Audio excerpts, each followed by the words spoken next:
Want to find out how to beat the first boss of the raid in the Division 2? Well, in today's video, I'm going to teach you guys exactly how to get it accomplished.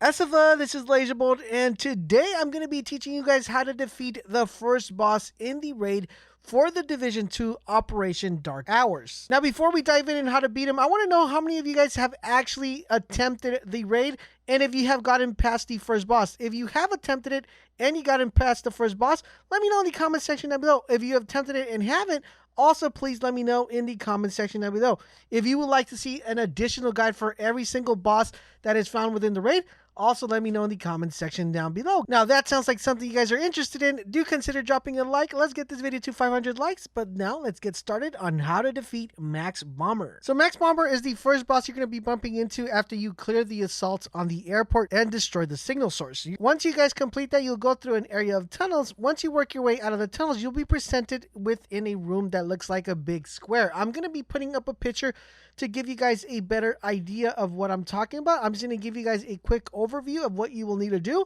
and then I'm going to put a picture on the screen that will give you a more visual idea of exactly what you need to do. So within this room, you're going to notice a couple of things, and that's one of the first things I would recommend if you're trying to attempt killing this boss, is before you actually start the encounter, make sure you get familiarized with the room. Now, like I said, the room is a big square that consists of the following items within the room. You're going to get 2 turrets, one on each side, one on the top and one on the left. You're also going to get within each room 4 sets of nodes, which I will explain once we look at the image. And we also get 4 sets of computers. Those are like the main objects within the room. Let me go ahead and put up the image so you guys can get an idea of what I'm talking about. All right, so now let's take a look at the image. Now with this image, this gives you a better sense of what you need to identify within the room before you start the encounter. Before you start the encounter, I would also recommend you assign people to specific roles. So there's going to be 3 roles that you're going to want to assign. You're going to want to assign 1 person per turret, so that's going to be 2 people. You're going to want to assign 1 person to be in charge of the computers, which I'll explain further.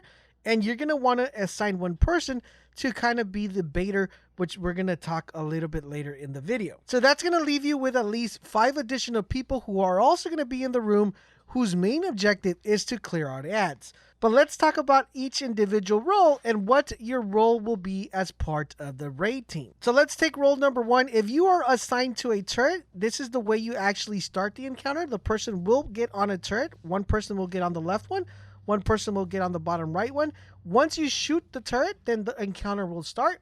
Your main objective is to destroy the nodes in front of you as quickly as you possibly can, because if these nodes are still active, everybody within that room will be immune. Each node will have a radius. Anybody within that radius is going to be immune to any fires. So your main objective once you start the encounter is the people on the turrets. It's destroy the nodes as quickly as you possibly can. That is the only way you're able to output damage to the ads that spawn. Once you've destroyed every single node, your objective, if you are on the turret, is to get off of that turret and start helping people clearing out ads. Once all the ads are clear, then you're going to spawn Max Boomer. Now, Max Boomer is an elite tank, and he is going to have a couple of red looking things on his body. He's going to have a red square chest plate. He's going to have a red backpack. And these are going to be your primary focal points when fighting this boss. Now, addition to that, when he spawns in, one of you guys are going to get a red eye. Now, this red eye indicates that you're the person he is chasing and going after. Your objective is, if you're the person with the red eye, you're going to have to lure him. But remember how in the beginning I said you should assign 1 person to lure him? That person is able to actually get that red eye from him. As if he shoots him in the chest, the red eye will transfer to that person who was assigned to lure him. Now, when we're talking about luring him, you're going to have him run around the map chasing you. Now, you're going to be in charge of 2 things. Number 1 is luring him to a specific turret you guys have assigned to shoot him with. And the number 2 is keeping eye of his chest when it glows. Once you've decided which of the turrets you're going to be using to shoot the boss, you're going to want to lure the boss to that specific section. Once you lure him to that specific section, the person in the turret is going to have to shoot the boss with the turret, making him kneel down to the ground. You're going to want to make sure that his back is facing the turret so that turret could output damage to the backpack on his back. Once he goes down to his knees, everybody within that room should focus fire on the boss. That's when you're going to be able to do your DPS. Now, after he's done kneeling down, he'll stand back up and he's going to start chasing people around. Remember, the person who's in charge of luring him will have to get his attention once again to make sure he starts chasing that person. Make sure that that person that's luring him keeps an eye of when his chest is glowing.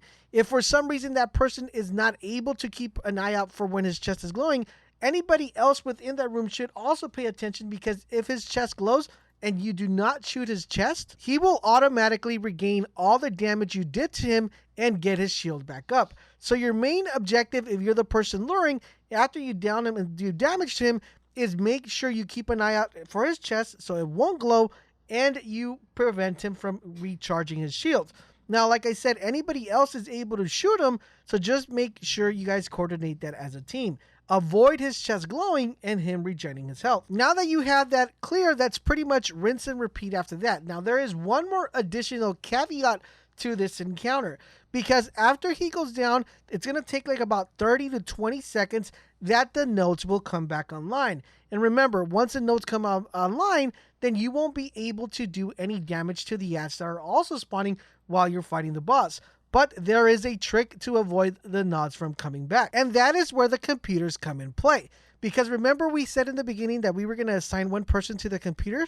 Well, in front of the whole computer step, there's going to be a big screen that says offline. Now, after he goes down for the first time, and for every subsequent time that he goes down, this screen will light up and say that the nodes are becoming active.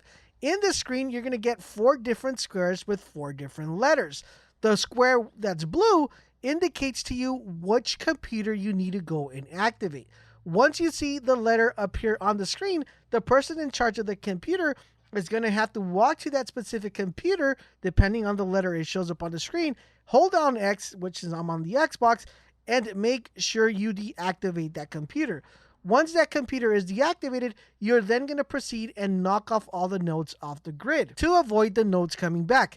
This is by far the easiest way to do this encounter, instead of you having to get on a turret every single time the nodes come back and destroy them. That's why it's important to only have one person in charge of the computers and everybody else on ad duty, and one person controlling and looting the boss. The only things you have to look out after this is make sure that you clear out the ads as fast as you can and avoid the boss Boomer from actually accessing any of the turrets, because they are able to destroy the turrets.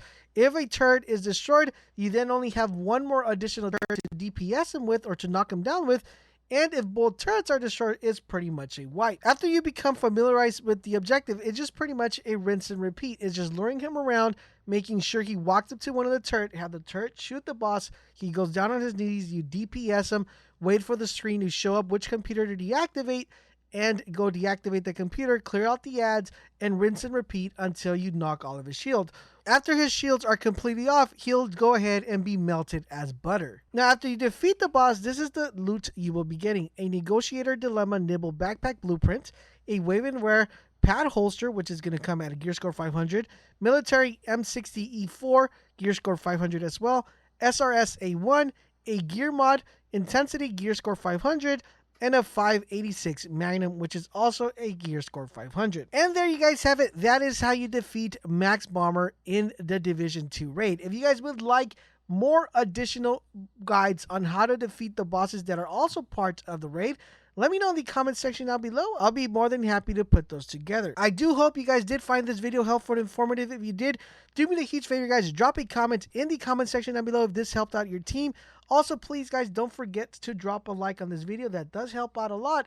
In addition to that, if you're new to the channel and want to stay up to date to everything the Division 2, do consider subscribing. And if you do, make sure you guys hit that notification bell so you guys can get notified when videos go live. If you're already a sub, please double check that notification bell is ticked so you guys could also get notified when Division 2 videos go live as well. Also, if you guys want to show some amazing love and support, guys, do consider hitting that join button at the bottom of the video and join the Bold Nation for some amazing loots and giveaways that we will be having in the channel. I hope you guys definitely become part of the Bolt Nation and show us some love and support. Thank you guys for watching, and don't forget WGATAP, and I will catch you guys on the next video.